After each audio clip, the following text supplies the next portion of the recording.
Well, good evening and welcome to High School Sports 2000. This is Jim Sainsbury along with Jim Sanders, longtime coach here. And Coach, we got a good matchup going here this evening. Well, we do. It's a typical Western Big Six showdown. You got two teams coming in with records of 2-1. Both teams have an opportunity to still play in the playoffs. UT at 5-1, Moline at 3-3. It should be a great game. I'm looking forward to it. It's my second time seeing both teams here this season. And a new look for the UT team. They got the gray pants on with black jerseys, orange trim.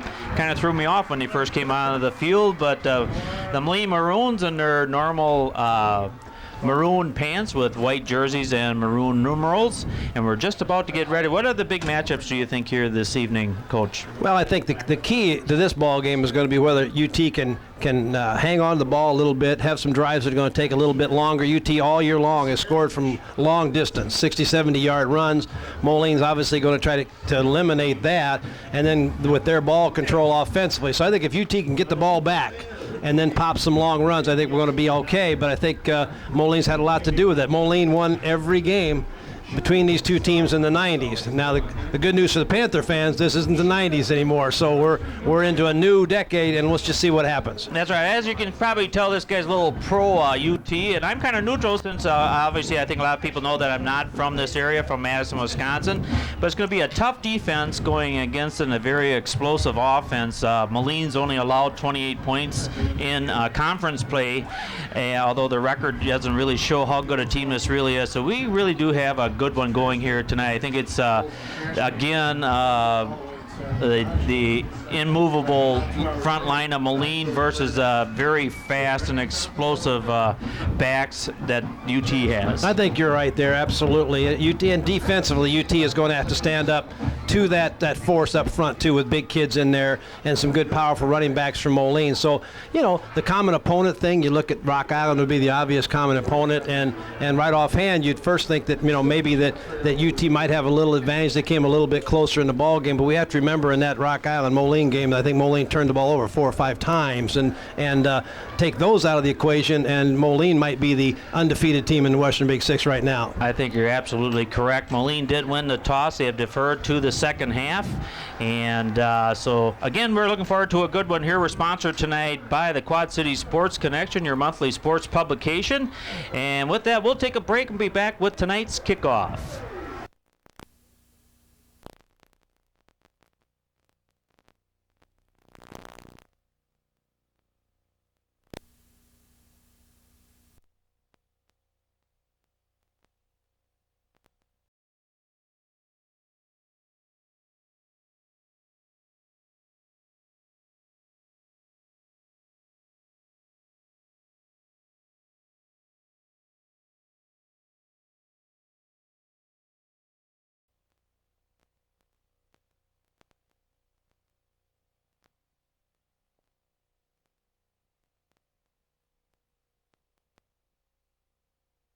Go here for the first kickoff. Brent Anderson will be kicking off, number 7, and he'll be kicking it down to Josh Shatterman. And it looks like as well Terry Westbrook. Terry Westbrook's number 27.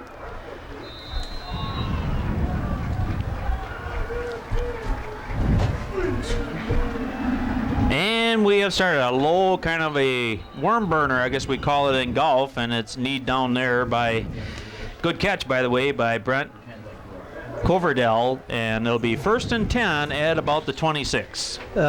Jim, that was Chad Van Voltenberg from UT. You were over there with I'm sorry, I was on Moline's side. Coverdell, though, is a UT name, though, I'll tell you that. There have been some good Coverdells that have played here, but not this particular one. But that's Van Voltenberg there. That's what I get for watching these little sheets instead of the ones I made out prior to. So here we go. 1st and 10 at the 26. As we have John Banks in motion, and out to the outside is Terry Westbrooks, and he's going to, maybe make it back to the line of scrimmage is about all, Coach. Well, open it up, try to get the kids out early. On the tackle that time was linebacker John Reedy, ran to the ball real well there. Reedy's 5'8", 222-pound linebacker, read it pretty well. He's fast and he hits hard, and he's very quick feet. That's what I've watched him in the past. And so it'll be 2nd down and 10 here on the first series of tonight's game. Rafferty comes underneath center. He'll drop back. First pass of the evening, and it's in and out of the hands of R.J. Sievert's guard, and ball's probably a little bit cold. Well, it would be. Scott Malcolm was there, though, to make a play, but a little quick stop pattern there. Moline's playing a 50 defense tonight, and they've played that over the years, played it real tough, but Panthers are going to try to get that speed on the outside. Well, Coach, pretty explain quickly to us what a 50 defense is. Well, in that particular case, you have 5 down linemen, you have 2 tackles, a nose guard playing right on the center, 2 defensive ends, 2 inside linebackers, and 4 deep, and that's a pretty balanced defense. It'll be pitched out to Westbrook, and he's taken down for a loss by about 2 yards. And taken down there, it looks like, well, I didn't quite get it. Looks like Camilla, number 22. And Dustin Woods, number 33, was in on that tackle too, but they defensed that one real well, Jim. They were on that play in a big hurry. And I think they've seen that play before, probably on tape. That's one of UT's favorite plays. But that'll bring up 4th down, and tonight's first punt, and a nice one indeed. It's going to come down to Matt Camella. He'll need it down there at about the 46-yard line. Be 1st and 10 for the Maroons. Well, it sure made sense that time for Moline to defer when you get your first possession of the ball game out around the 46-yard line, 46-yard line. That's pretty good strategy. So 1st and 10. Great starting position for the Maroons. So let's see what they can do on their first possession. And they're in a wishbone backfield with Jay Molina underneath center. And he'll give it off to Benson. Benson up the middle. Well, check that. It wasn't Benson. It was Turner with number 34. He fooled me a little bit, and he picked up about 7 yards. John Pate, the defensive tackle on the play that time. Panthers have been playing a lot of 4-4 defense throughout the course of this year, but against Moline, traditionally, they like to jump into a 6-2. Explaining that a little bit, you're going with 6 down linemen this time with 2 linebackers, and the purpose of that is pretty much let your linebackers run free. There are not enough bodies to block all of them, and you hope your 2 linebackers can make a lot of plays. Giving to Turner again, and he's going to squirt up to inside the 45 down to about the 43, so pretty close to that first down, but not, well, yes, indeed, it is a first down. So the Maroons get the first down of the evening, and kind of a gang tackle there. That wishbone, that's why they're going against a front 6, because they're trying to stop that run. Absolutely. And, of course, Molina is a fantastic quarterback, and if he's healthy, he really makes that offense go. Brian Seals, number 77. If you like to watch a good football player give you 100% every snap, well, take a look at him. He's playing defensive end on the far side of the field right now. He'll give you that effort every time. Well, Molina once again, and this time it gets it to Turner again. So Turner's been the workhorse so far, and he's been stopped for no gain there. That'll be 2nd down and 10 at the 42. Stanley was there on that tackle for UT. Adam Flores, a defensive tackle, was there along with several other guys. UT's going to, if they're playing their game, they're going to fill every gap, and it's going to take a runner that can find a little seam somewhere. And so far, that first down series, at least, they did that a few times. Indeed, they did. Well, Molina now was 2nd down and 10. This may change things. They're still on the wishbone. He looks around a little bit, and he's going to take it himself, and no gain, maybe a half a yard, but that'll bring down 3rd down and give him 1 yard, 3rd down and 9 here at the 41-yard line. Adam Carton on that play that time, number 50. He's a 6'1", 215-pound junior. Been a 3-year starter. So UT's done a nice job so far. So far they've shut them down, and at first, that first down went rather easily, and now they've really stiffened up with great field position. Molina now has his, he gives it off to David Benson, the fullback, and David was averaging 6.8 yards per carry, and not going to have enough for the first down. Looks like he's going to be about 3 yards short. That was a good theory there, though. They spread you out, went with 2 wide receivers to the far side of the field, jumped into the I formation, give you a little inside veer option look. That's something that they can come back to with Molina keeping that ball later on, but they got the fullback loose inside. Big 4th down play. And they split out Manicky and Goldstone as well out wide. with an I formation. Molina's your going to keep option. it himself. He can option, and he's going to get the first down inside the 30 down to about the 26. So a good play there, coach, by the Maroons. Well, that was the companion play to the inside veer, quarterback keeper that time. Of course, they still have the ability to pitch the ball later on if they can get that, but Molina made a great play there. He's a heads-up quarterback. I mean, he's I've watched him now. I've had the pleasure of watching him and know a little bit about the background of the family and his older brother, and he certainly has filled those shoes as well. He's a good player, and I guess he's a great baseball player, so it'll be fortunate enough to be able to watch him maybe this summer as Benson gets the ball, and I'll give him a half a yard, maybe give him a yard. Well, one of the things you've noticed so far, the first adjustment that's been made, at least on Moline's part, is that they went with 2 tights and the wishbone to start with, and UT loaded 8 guys in the box up there. So Moline comes out and spreads 2 wideouts, hoping to at least take 2 or 3 guys out of that. But UT hasn't committed to the pass yet out there on those 2 wide receivers. So we'll see here. And Moline's back to the wishbone and go to a double wing this time. Double wing with Goldstone in motion. And Molina will give it to Benson again. Benson out to the left side, cuts back in, and he'll get a couple yards. Make it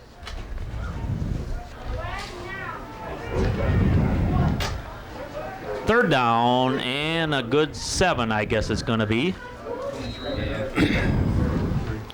So again, they're in a third and long here, and they can't keep continuing to do that because, well, that just never works for any team. No. Well, the good news for Moline fans, at least, is that right now they're definitely in 4-down territory, and they also have a good field goal kicker. So there's the option of getting some points out of this with either 2 more downs. Well, Molina drops back, and here comes the first pass from him, and it's over the head of David Smith, number 83. That brings up a 4th down. Is Thunderfoot going to come in or not? That's what I call Brent Anderson. He's the kicker, and I've been very impressed by the way he can kick them. He can really nail a football. We'll see if he does come in and for a try here. Brian LeJeune was on the coverage that time for UT. In warm-ups, he's kicking the ball from about this area, but I saw him kick 2 in a row that didn't quite make it all the way. So my guess is they're going to go for it, and they are. They are. 4th down with an I-back formation. The end split out, and Molina keeps the ball. He's off to the left side, and he's going to be stopped. Huge play by LeJeune. Beautiful play. And that will be a turnover on downs back to the Panthers. Well, UT's defense did a nice job there with that series. They didn't give Moline any big plays. They made to earn all of it. The bad news is the field position thing is still in Moline's favor because now UT takes over at the 21 or 22-yard line. Mm-hmm. So they're off and running, but the Panthers have the ball back without any points going on the board. So let's see what happens here on their second series as Rafferty once again looks underneath center. Banks goes in motion, and he gives it off. Well, there's a big pile up down there. I'd have to say that probably went to LeJeune. Yep, that's correct. And I'm sure it was. Steve Roberts, number 44, was one of the players in on that stop. 6'1", 195-pound linebacker with 6 plays for loss this year. So he's one of those quick ones that gets in there. They got quick linebackers and some big linebackers do a nice job. UT inside linebackers do a nice job. John Johnson and Ben Sacco both do an excellent job also. So we're seeing some really good linebacker play here. Say 2nd down and about 9, and Rafferty keeps the ball. He's up to the 34-yard line, and that should be enough for a first down. First down for the Panthers at the 34-yard line. So that was a good play by Rafferty. Cut it back inside and got the first down. Well, and that's a big play for UT because we talked earlier that if they can sustain a few drives, they'd like to, keep the ball away from Moline a little bit too here. So sustain a little bit and then pop some long runs, and we'll see what happens here. No, they got 2 ends split out wide this time, kind of a pro set. And they give it off to Westbrooks, and he's taken down, well, maybe about a 3-yard gain on that one. And I can't wait to see him probably break one, actually. I'm looking forward to that because when they played Rock Island, they just more or less got stuffed all evening long, and their speed was nullified by just that huge front line that Rock Island has. And Moline's got that same potential, but you're just one step away sometimes, and on one night it doesn't happen. The game here with Rock Island was muddy and rainy and everything else. It's a much better track out there tonight. Let's see. Rafferty goes to Seaver's guard and over his head, and incomplete. So far the ball has sailed a couple times on Rafferty, and that might be just his hands are too cold to hang on to the ball right now. Man, Molina the same way, and sometimes you're just pumped up for a ball game and the adrenaline's going and you just throw that ball a little farther, but it's a matchup that UT's trying to get. Sieversgaard's 6'5" and 200 pounds, and you put him out there against some of the defensive backs that these teams have. You're looking at man out there, that time number 12 is 5'8", so that's right. That's a matchup in UT's favor if you can get the ball down there to him. Look at that play. Rafferty will keep the play. Well, in fact, Coach, it was given to Westbrooks. Yep. I thought Rafferty kept it and given to Westbrooks, and he takes it up to, good gain. Nice gain. About fourth down and 2, but I think they're going to have to punt it away at where they're at this point in the game anyways. Yep. Short yardage like this, though, you never know. The second punt of the evening for the United Township Panthers. Scott Durbin will go back, and I wonder if he's from the Durbin family that also has some race car drivers. I think he probably is. It could be. You never know. Punt is nice, high punt for him. Comes down inside the 30. Fair catch called, and Josh Shadaman will down it there at about the 22-yard line. Yep. Well, the field position game has changed again, so that's a good plan, and both teams playing very good defense right now.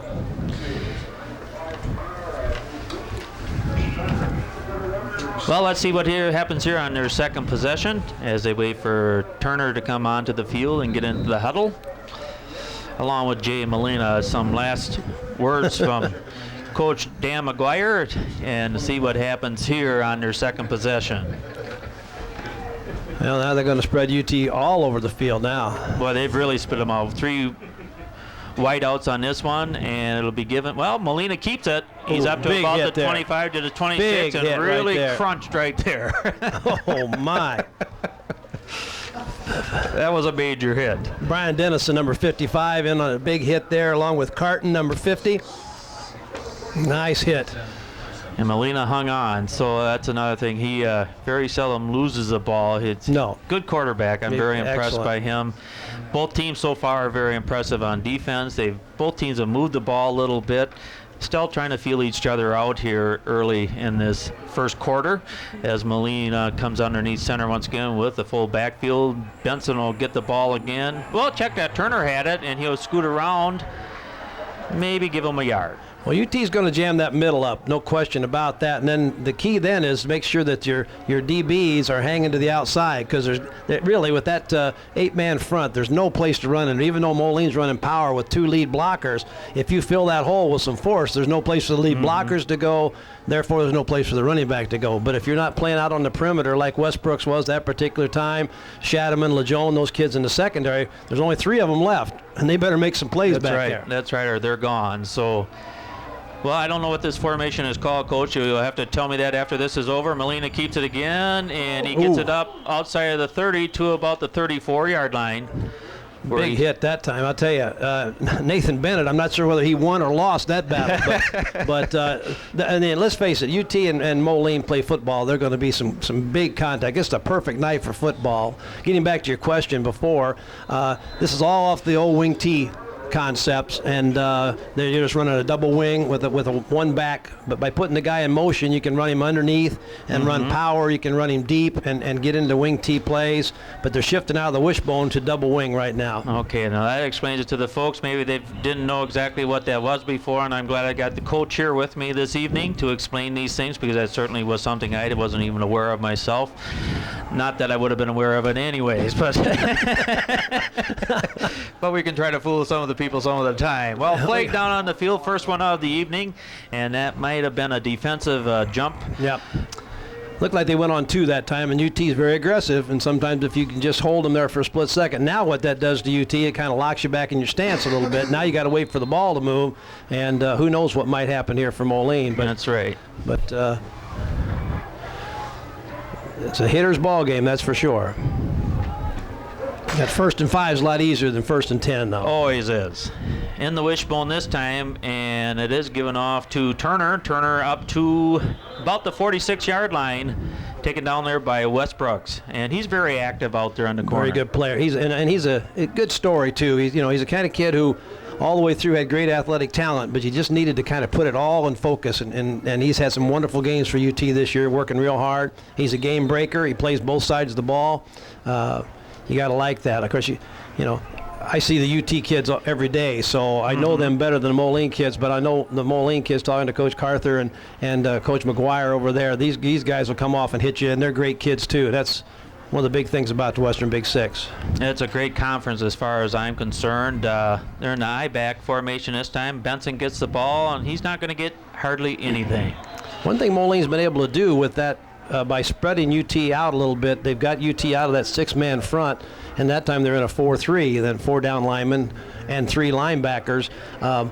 Still, UT's got you outnumbered in the box because you got all your ends and everybody split out, but at least there might be a little more chance to run the ball in there. So the old theory of spread them out and run up the middle is never a bad thought. Well, now it's decision time for the Maroons, as they have a 2nd down and 9.5, let's call it. And let's see if Molina will throw it up this time. Well, he looks like he's not going. He's going to cut it back inside, take it himself, and get a couple yards, but it's still going to bring up a 3rd and long at about the 49-yard line. And the Panthers doing a good job of gang tackling. The play that scares me right now off of this formation, if you'll take a look at it next time they come out, with the 2 wide receivers to the Moline sideline, they're pretty much isolating their tight end, which would be the player to our side, against Westbrook, who's very quick, but Westbrook has to also worry about covering the outside. So as he widens, we better be holding this kid up at the line of scrimmage, or he's going to break wide open if they want to throw one in the seam after a fake here, like right there. Now. And it was over the head. Oh, wow. Well, David Smith once again with one throw overthrown by Molina. So both quarterbacks right now can't get it in the hands of the receivers, and they've had some guys open. People are going to think now that we're sitting in somebody's living room dubbing this tape later on. They're going to actually think that's happening, but we're out here freezing ourselves like everybody else was. We were shivering big time. That's We're just trying not to let our teeth chatter, or whatever you would call it. So, well, so much for calling one. I can just relax the rest of the night now. Just there you go. Sit back and watch. The Shattermans go back deep, Josh and Justin, for the punt from Matt Camilla, number 22, and a timeout called by the Maroons. See, they're the cold god to me. What the hell? We'll You're take from a break. Wisconsin, for Yeah, I crying out know. loud. Holy smokes. We'll take a break. We'll be back with some more exciting action here. UT against Moline.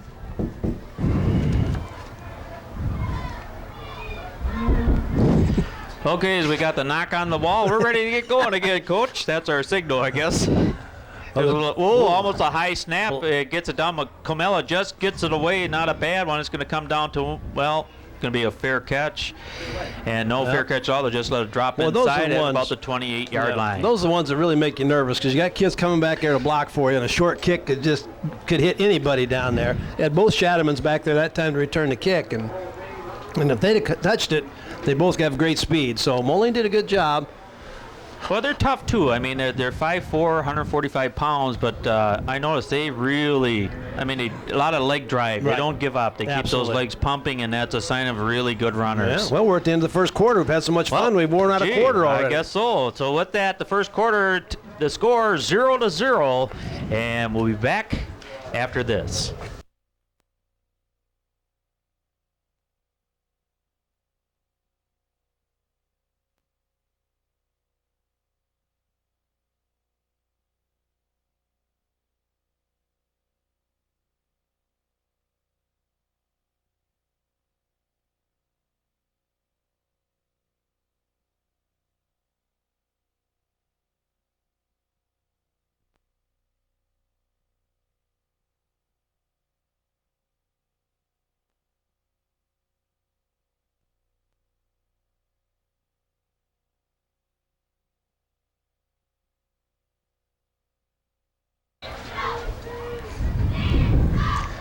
Okay, start out of the second quarter. Score all tied up, 0-0. It's a brand new ball game. As Rafferty brings the Panthers out for the start of the second quarter. He'll take it himself as the man downfield was covered, and he'll get himself about 3 yards. Let's give him. Moline did a beautiful job of covering downfield. You talk about it wasn't a sack because Rafferty scrambled and gained some yardage, but when he pulled up to look, there was nobody open. Banks that time had a nice pattern, but Moline covered it beautifully. One thing with Rafferty, he's 6 foot, and he can see over the heads of a lot of the defenders, so he made a quick decision. He saw that he was double covered out there and took it himself, get what he can, and try it out here on second down. So second down about 7 for the Panthers as Rafferty once again comes underneath, split back, and looks, I didn't even catch who got the ball, but he got creamed, whoever Straight it was dive, down probably below Westbrooks, there. unless they've got a different guy in there. That's his side anyway. Yeah. And definitely Terry Westbrooks with the carry, and well, no gain, we'll give that one. Yeah, he got stood up real quick. Nose guard that time made a real good play getting in there. Is that Lermany? Is that his name? Lermany, yeah, right. Matt. He was in there real quick. And he's one of their big tacklers on the team, and first pass completed of the evening, and that's going to go out to John Banks, number 5. Well, it's going to be a tough spot. That's going to be real close to a first down out here. Really nice coverage by Moline, but forward progress might give him enough for a first down. He's a pretty big target. He's 6'2", 175. Right. So, well, and earlier, if you'd have been to the UT games early, he was the starting quarterback for the first 3 ball games. Did a nice job in that role, and Rafferty just kind of has taken over that position, and it allows him now to play as a wide receiver and does an excellent job. Well, then he's double trouble because he can do that end around and a bit still be able to pass it downfield, and first down for the Panthers. Yep. Oh, the spotters up here had right on that one. They are were right good. on that one. You know, talk about Moline's statistics. You know, in the Western Big Six, Benson has done an excellent job. He's the second leading rusher in the Western Big Six with about a 6.8 average, 250 yards. LeJeune for UT is in there 4th with 246 yards. He carries a 9.8 average. So there's some kids in the conference at least that are running out there and doing nice. Look at LeJeune. And LeJeune, he might break it outside. He's to the 50. Down to the 40, to the 30, and he'll be taken out there at the 27-yard line. A great run there, and taken out by Brent Anderson, number 7. Boy, that cutback is quite a play. They run the straight dive, and a nice cutback by LeJeune.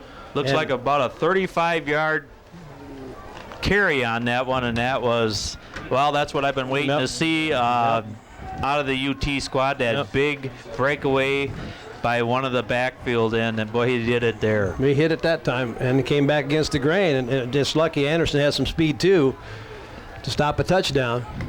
Shadaman. The Shadaman, number 1, gets it, and he's quick. And he was taken down by Camella. Camella is also one of those very, very quick backfield players. Yep. Josh Shadaman did a beautiful job again, and the Panthers with the quick hitters, and if you can just get into that secondary, there's a chance to run. They don't need much of an opening, and that's what I see. They get that little bit of gap in there, and that's all they need to get through there. So they're very quick to the line, and that really makes for an explosive offense. Absolutely. Well, now they're starting to spread out the Moline defense as well. It's pitched out to Shadaman. He's to the 20, down to about maybe the 16-yard line. Well, UT's found a little soft spot there on that corner because by splitting out number 31, Rodney Blue, and he ran the defender off, they're real soft on that corner. When you got that kind of speed, you don't need to have a big opening there. Mm-hmm. Ryan Mann with the tackle on that. That'll be second down, or maybe that's, did he get a first down on that? I guess I lost track. They're getting so many first down here in a hurry that it's first and 10 at the 16. Now let's see how the UT moves the ball down here. This is where it gets real tough defensively. Moline's going to see if they can step it up and make a play here. Or UT is going to jump offside. Jump offside. That's what's going to happen. Well, that's going to happen too. I guess they're getting excited, and absolutely. Sometimes those things happen. We know one thing: the young man didn't do that on purpose. So no, he didn't. No, and he's probably been one of those guys that have made good blocks to get him to this spot right now. So he'll get her done. He'll get her done, but Moline, that helps a little bit at first and 15. Oh, first and 15, and now they're just outside of the, as we call it, the red zone. Ryan Reingold, number 83, splits out wide. A pro set, I guess you would call it, in the backfield. Spread them out, run up the middle. And that's given to Brian LeJeune. And Real he'll good get back there. about 5 of those yards, so make it second down. Well, maybe about 4. Make a second down and 11. Talk about the unsung heroes of the game. Inside for UT, Matt Harmon is the center. John Johnson and Flores are the guards. Carton and Seals are the tackles, and they're doing an excellent job of getting off that football right now. And they're not that big. I mean, that's one thing about the UT squad. Is D'Amico Vallejo. And he's down 2 inside the 5-yard line. Looks like it down about the 4. Man, and that ball looked like it went under somebody. I thought at first it was picked off, and unbelievable. Well, they're gonna. Well, Moline's gonna call timeout right now. Well, I don't blame them. I think they're back on their heels, and they want to get things straightened around. So with that, we'll take another break. One of our other sponsors, Internet Revealed, your Quad Cities internet provider. Boys are back in from the timeout, and Moline takes that timeout, Coach. I think, again, they were back on their heels a little bit. They needed that to get settled down. Well, UT's made some good plays, and boy, they're motivated right now inside that 10-yard line. Well, Rafferty, he'll give it off. Well, that's close. Looks like LeJeune, and he's very close. It might have been Shadaman in there. I'm not sure, though. Yeah, I couldn't see. Right now, I'm at a disadvantage because I can't see that far. So, Josh, I think it's Josh Shadaman, I think. Josh Hammond, he can hide underneath them big guys, and they can't see him. So at his height, that's probably an advantage for him. And with he and Justin, they're 5'4" and 145 pounds, but they're solid kids. So second, they say 1 yard. So second and goal, and Rafferty will take it himself. And we got ourselves the first touchdown of the evening. Ryan Rafferty with a 1-yard plunge to make it 6-0. It was a nice drive. Panthers took that ball down the field. They used the clock. They moved the ball with some big plays and used their quickness, but they also were able to move the ball and use some time here. We got 7:51 to go in the second quarter, and a beautiful drive to put the Panthers on top 6-0. So in for the try is Scott Durbin. Holding it is Ryan Rangel, number 83. LeJeune is the snapper. Ball is down, and it is no good. Well, geez, from here I thought it went through the uprights, but apparently it went off to the left side. Yep. So 6-0 here, and we'll take a short break and be back with the kickoff. As we get set for the kickoff from Van Voltenberg, back to Camilla. And it'll come, well, it's short, and I didn't even see where it came down. Coach, somebody's got it. About the 30 and flag coming in comes late. down, Yep. So apparently a block in the back, I'm sure, probably. Well, that's usually what happens in there, unless you get a face mask someplace, but more than likely a block in the back. But Panthers rolling the ball down the field, making sure the speed from Moline doesn't get a chance to go with that. So looks like a great field position for Moline may turn into not so great position as soon as we get done walking this penalty off. Well, I haven't even seen the signal, but they're walking them back. So back to about the 29-yard line, so it'll be first down and 10 from the 29. And now the Maroons know they're in a game. Absolutely. And Moline's moved the ball well. They just had some negative plays where they get go from 1st and 10 to 2nd and 8, where the Panthers have been going 1st and 10, 2nd and 2, and then a 25-yard run. So we'll see how the Maroons react to this. Well, Turner splits out wide here, and that's kind of unusual, so let's watch and see if Molina has a play for him. And, of course, they go the opposite direction. Yep. And they give it to Goldstone. Goldstone, a very tough runner. He'll take it up past the 31-yard line. Carton. And it'll be second down and 7. Carton was there for UT. Number 40, Ben Sacco, was there for UT. UT kids were under that football. They do a nice job. Let's get the lineman from Moline in here right now. Tom Bowman's at center. Mac Jumps at one guard. Turkmani is the other guard. White and Amundsen play the tackles. And David Smith, David Ryan, and Brian Manicky play the ends, run plays in for Coach. And so that's a good offensive line also. Yes, they are. And they've been playing together almost all season. Right. Turner goes in motion. And Benson will get it, but he is going absolutely nowhere. He's going to lose a yard back to the 30, so it'll make it 3rd down and 8. Well, the Panthers are swarming to that pile right now. My gosh. They're fired up. Yeah, no question about that. And they're well prepared, And, of course, both these teams are. We haven't talked about coaching staffs yet, but we probably should get the list of coaches in there with Coach Tracy. Of course, he's got Ernie Jack, John McCormick, Jay Morrow, Jeff Braun, and Jeff Smallbach with the varsity staff. For Coach McGuire, we'll get that group as soon as this play is over. Shotgun. Millie goes back in the shotgun for the first time this evening.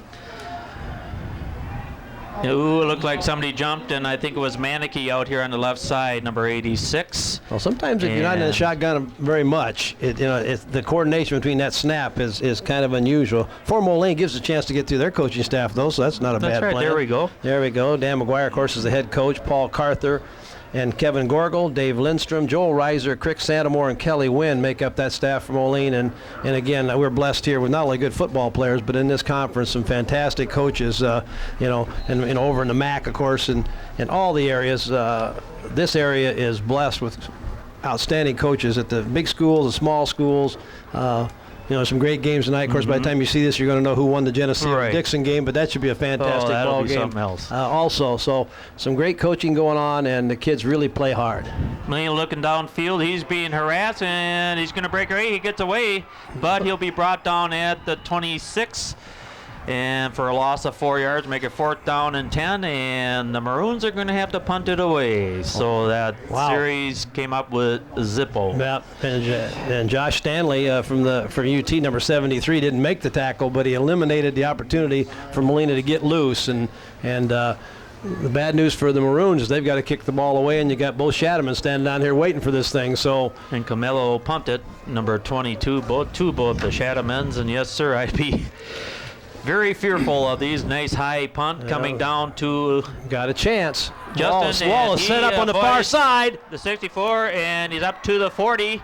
He cuts back to the inside and tries to make it up to the middle. Oh, my. And back up to almost the 50 yards. So I tell you what, those legs are pumping hard and fast, and a good return of about 15 yards. I'll tell you, Joel Goldstone from Moline did an outstanding job because he was the only guy on that side of the wall that had any chance. If it had got past him, the Panthers had set the wall up to the Moline sideline, and he could have gone all the way. Yes, he could. Goldstone is one of those real good players. He's a sophomore, and he plays both ways. He's a super player. Look forward to a couple more years out of him. So 1st and 10 for the Panthers as Rafferty comes underneath center, gives to Russ Brooks. He comes over to the left side and taken down immediately for a 1-yard loss. Well, Roberts was in on that one for sure. 44, 33 was also there, and that's Dustin Woods. He's a defensive end who must have worked himself out into that area also. So 2nd down and 10 for the Panthers as they lead at 6-0 here. 4:39 to go here in the second quarter.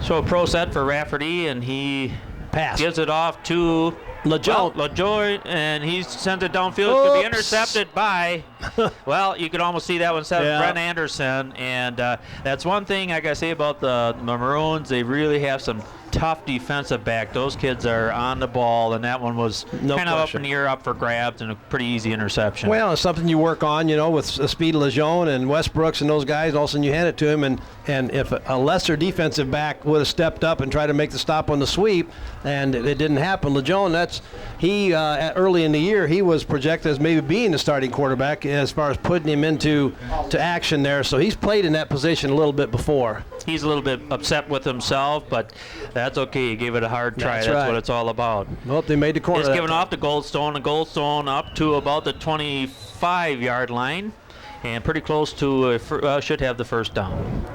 Well, that's a nice gain that time. Almost 15 yards on that one, and he's a sophomore, and like I said, Coach, he's a good one. 4.6 yards per carry, and plus he's a great receiver. Yeah, it's only about a 9-yard gain that time, Jim. But I'm sorry. But still, it was a good run. Nobody ever said I could see. So well, you're from where? Wisconsin. That's what I thought you said earlier. I have an accent, So we'll see what happens here. 2nd down and 2. Yikes. Pass. And it's caught by Goldstone, like I just said, and Goldstone's going to take it up to the 50-yard line. 1st and 10 at the 50. He can run it, he can catch it, and he can make tackles. He's an all-around good player. Well, and too, if you watch that play develop, both receivers were covered real well. I mean, it wasn't like they had anybody as a flood pattern in that right flat. and the UT defenders were out on it. But it was a perfect pass. The only guy that could have caught it was Moline, and Westbrook speed's the only thing that saved him from an even longer gain.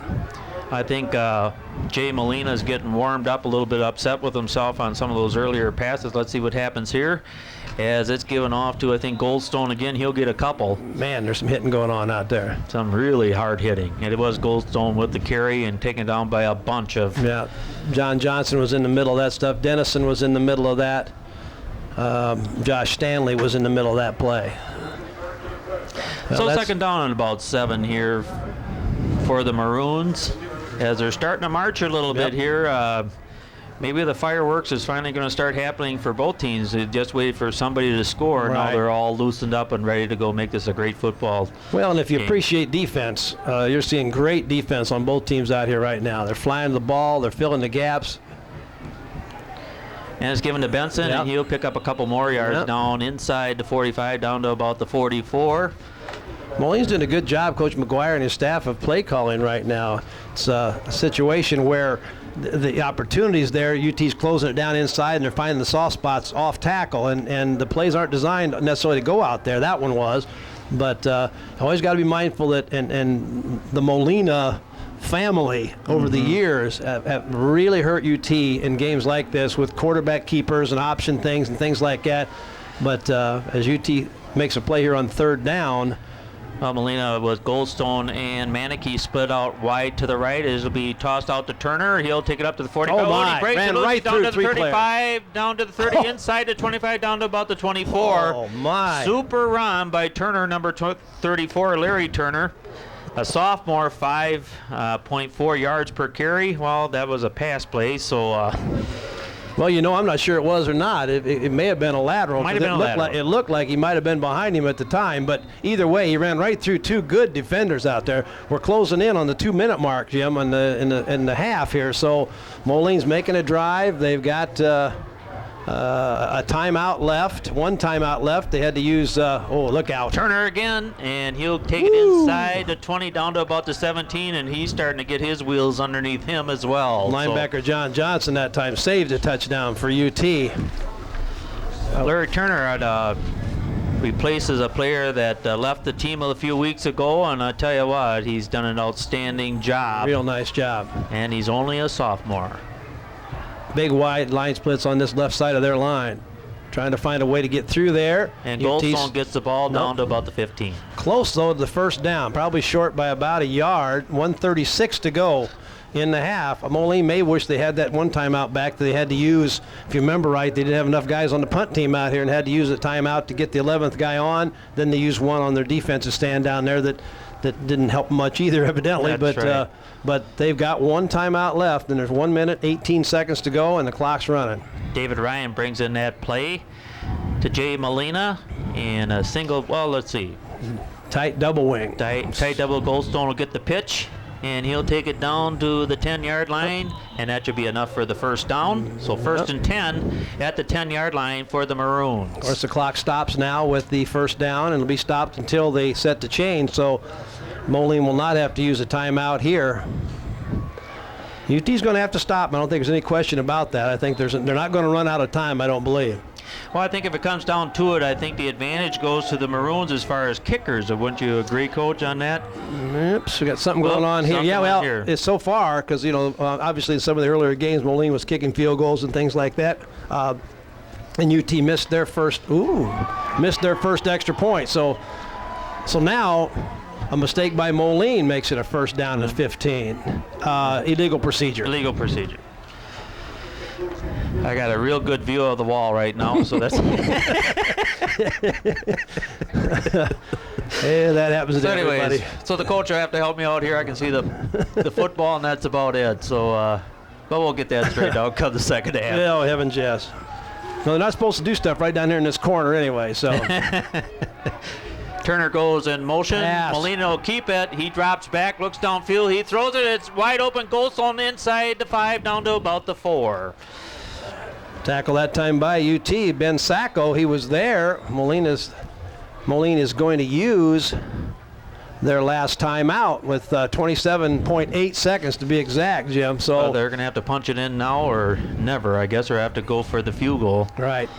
I think in high school they're just not quite as organized as they are probably in college and pro ball, where they can use the advantage of the clock as well as they can once they jump up to those other levels. So 27 seconds seems like quite a bit, but I think that time clock runs out pretty fast. Well, the problem they're going to have is that for Moline is if they get stopped in bounds here on this particular play, they can't reorganize and run out there and spike the ball, because they will spike the ball on 4th down. So consequently, that's not an option for them right now. So they're going to have to either call 2 plays in the huddle or run a passing play where Molina can use his speed to either get out of bounds and or throw the ball away or hit an open receiver, of course. So a running play right up the middle right now would still probably have enough time with 27-8. You probably could run 2 plays here, but the fact you have to really hustle on that 4th down play may or may not be what Coach really wants right now. So watch for Molina to have his hands on this ball somewhere along the line. Well, obviously he's the quarterback. He's bound to have it in his hands at least once, huh? Well, yeah, that's indeed. Well, he has a lot of options. I mean, he can run it, he can pass it, he can pitch it out. And he's quite a player, so let's see what he decides to do here as Goldstone goes into motion. He gives it off to Goldstone. They're going to stop him at the 1-yard line. At the 1, and Moline's got to hustle. 21 seconds to go. They still have time, and I think let's see what happens here. Only going to be 3rd down. Okay, he could spike this thing now. He can spike this thing. 3rd down, and let's see, and he does. There he goes. So he'll spike it, stop the clock. Yeah, I'm about to play ahead. 10.5 seconds left in the half. Boy, I can't get any more exciting than this. 4th down. Now, what you don't want to do, Jim, here at UT go backwards. is get so excited you come off of level A down to level B here. That would not be a good thing. That would be not good. No. Then there'd be a brand new voice in the second half. Yeah, I'd probably lose my Wisconsin accent on that one. So, well, let's see what happens here as they have 10.5 seconds. Boy, this is exciting. Can't get any better than this. Man, Moline could get a 1st down here. So the potential, they got 3 receivers to the right. I think Molina's going to take it and carry it himself, and he'll dive up and over for a touchdown. Oh, wow. Unbelievable, Coach. That's what you call wanting it. Well, I tell you, he wanted that goal line, knew exactly where it was at. So, wow. With 4.5 seconds to go, Jim, Moline ties the ball game up. Unbelievable. Now we can only hope that Jess got that on camera. That's what we got to hope for. Is Jess awake? Oh, no, he's over there. He's no concern there. You know, he's the best cameraman we got. You know yes, he is. He's the only one. So, I got it. I was trying to build up his spirits a little bit. So Anderson will try for the extra point. It's up, and it is good. Ooh. So the Maroons take the lead going into halftime, leading it 7-6 here at an exciting game this evening. Well, I guess there's 4.5 seconds left. And so we'll get a kickoff, and you never know. No, you don't know. And the key is with speed of UT, if anybody picks that ball up, because they've got 6 or 7 kids that have great speed. That's one of the things that Coach Tracy, in all the years he's coached, he thinks this is probably the quickest group he's ever had, and that means you're always in the game. The bad news, again, the good news for Moline, of course, is that by deferring in the first half, not only did Moline go ahead 7-6, but the potential is there that they'll have another score on the board before UT even gets the ball in the second half. So exactly. A long return here. I'm going to just take a wild guess that the ball's not going to be kicked deep. I wouldn't do that, but I think Anderson was well informed to keep that on the ground, keep it away from those. Absolutely. 6 fast guys right back here at the 20 and the 10-yard line. There's a big gap, though, between the 50 and the 20, so a little pop over that front line, Moline could end up with the ball if you're not careful. But my guess is this ball's going to go on the ground. And he's just going to kick it up on the top half of the football and skivvy it on down there. I'll tell you, if you're on the Moline sideline right now, you're not breathing real easy right now. There's still the potential. And there it is down on the ground. And, boy, there is a big gap right there, and it's going to get taken by Von Voltenberg. And he'll drop it down. That will end the first half. Well, it's been a good one. First half, Moline Maroons 7, the United Township Panthers 6.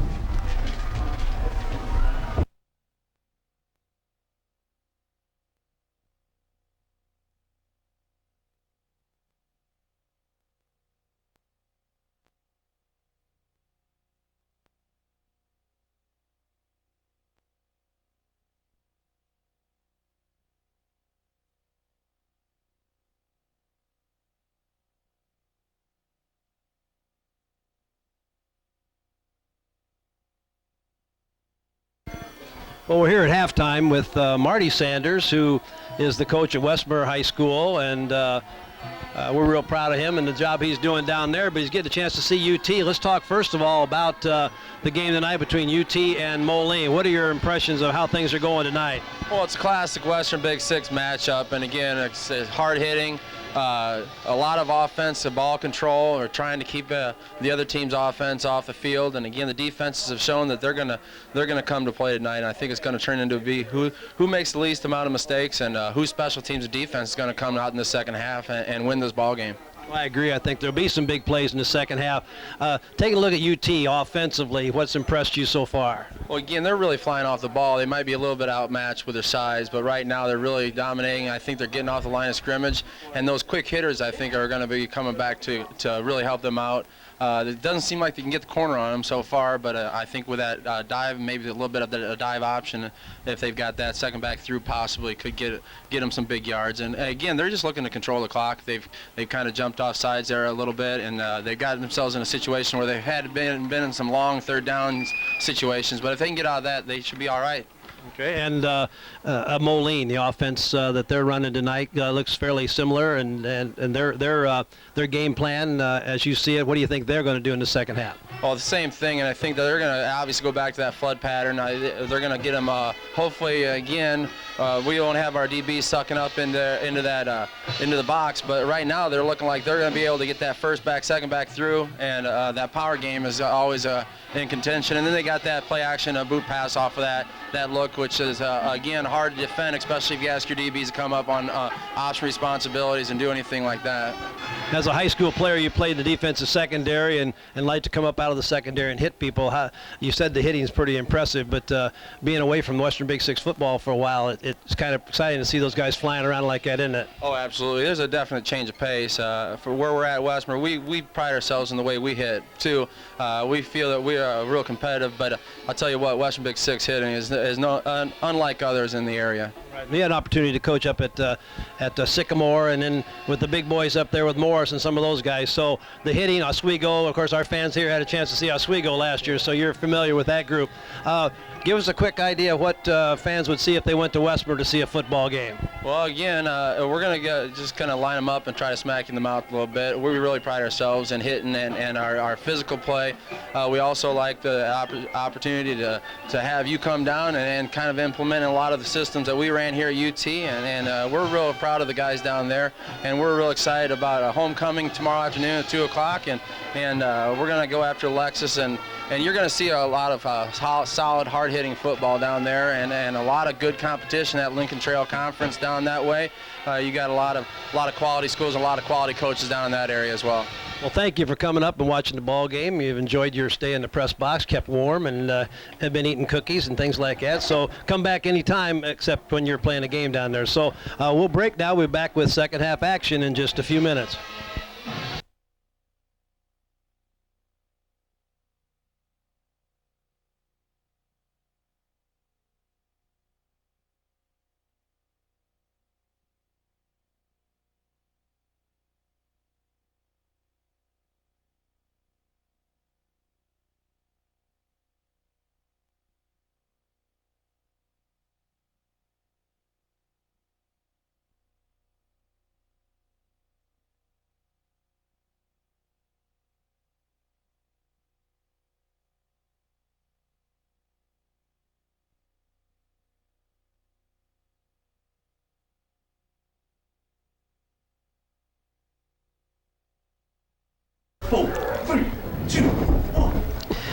Well, welcome back for our start of the second half as we're about to get set going. First half, Maroons lead at 7-6 over the Panthers. Total yards, Moline 136, UT 94. It's been a defensive struggle, Coach. It really has been. And, some of the stats that we have individually, Turner from Moline has 33 yards and 7 carries. Molina, 7 carries for 20 yards and a touchdown. Dave Benson has 6 carries for 12 yards. And Joel Goldstone has 6 carries for 23 yards. So nobody's just taken off and run up and down the field. Molina is 3 for 6 passing for 48 yards for the Panthers. Westbrooks, who we talked earlier about, he's the game breaker. He's had 6 touches and a total of 5 yards. Unbelievable. On the other hand, LeJones only touched the ball 3 times. He's got 40 yards. Rafferty has 3 touches for 15 yards and a touchdown. And Josh Shadaman has 3 carries for 14 yards. In the passing department, Rafferty is 2 for 4 for 20 yards. So it has not been, if you're in here to watch this ball game and see wide open offense, you may have been disappointed in the first half, but if you like hard hitting, great defensive football, then you must have really enjoyed that. So welcome back, and we're ready for the second half. Well, we've had a little bit of both, a lot of defense, but some good offensive plays as well, as both quarterbacks, I think, are starting to get warmed up a little bit. We're about to get the second half underway. Moline did defer to the second half, so not only did they score at the end, they'll get the football first here in the second half. Turner will be back deep, along with Camilla. And I can't quite see who the other one is, but we'll try to get him. I wanted to say it's Goldstone back there, but I haven't got a good look at his number yet, but I think that's who's back there also. Ball's probably going to be on the ground again. I would imagine so. Well, we're halfway there. A huge game in the Western Big Six.